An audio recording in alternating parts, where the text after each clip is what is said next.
Welcome back to Between Two FARS. I'm Warnke Miller here once again with Michael Mark at Langley Research Center. We're talking a little bit about R&D contracts, and today I'd like us to focus on scope issues because that can sometimes be a really big issue in an R&D contract. Talk to me a little bit about how it gets started and how you realize when you get out of scope.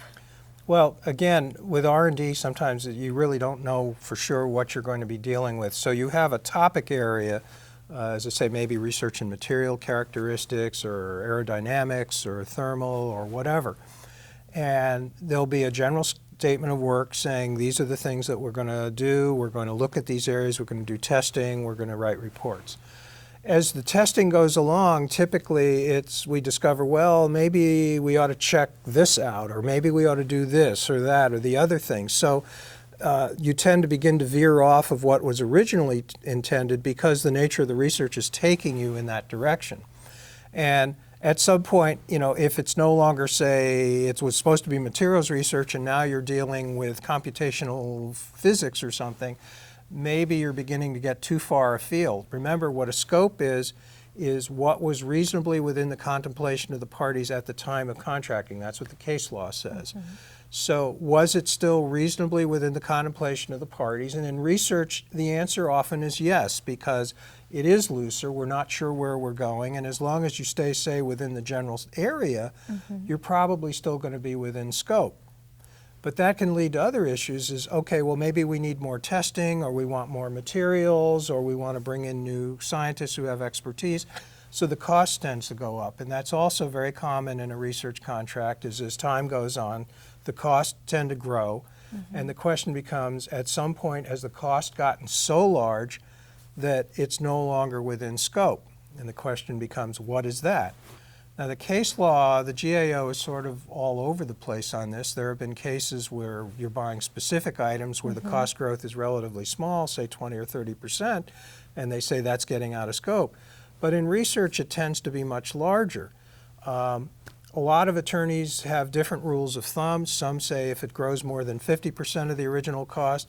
I tend to go as far as 100%. If it gets to that point, you begin to ask questions. Okay, is this really what was originally planned? And if it isn't, then you got to begin to think about, well, do you need a new contract vehicle? Do you need to do a JOFOC to write a new contract? Do you need to cut it off? There are ways to deal with this. One is that we often have phases. We'll have phase one, and then we'll have a phase two and a phase three that iterate based on what they learned in the previous phase.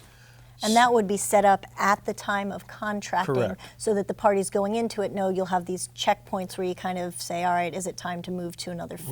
Right. But if you've just got a contract and you're the attorney who's looking at it and saying, oh, the cost has exceeded over 100% of the original, or the work itself doesn't look like what the parties originally contemplated, how do you bring that to your client's attention, and what sort of options do you offer? You mentioned a JOFOC, you mentioned a new contract. What options are there if they're out of scope? Well, the first thing is you ask the question, okay, this looks like it's getting pretty far afield from what I can gather. Now, I'm not an engineer, I'm not a scientist. I tell people I was a liberal arts major. I majored in government with minors in American history and French, and I don't pretend to be an engineer even in real life.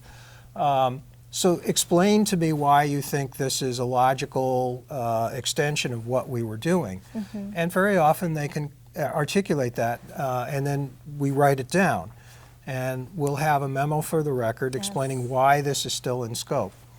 Another is the cost growth. Now that's a little bit harder, and once you begin to get to these very large percentage differences, you need to start asking, is this still in scope? And that's as much a business decision as it is a technical one. It may be we're very close to the end of where we expect it to be, so let's just let it run out and wrap it up.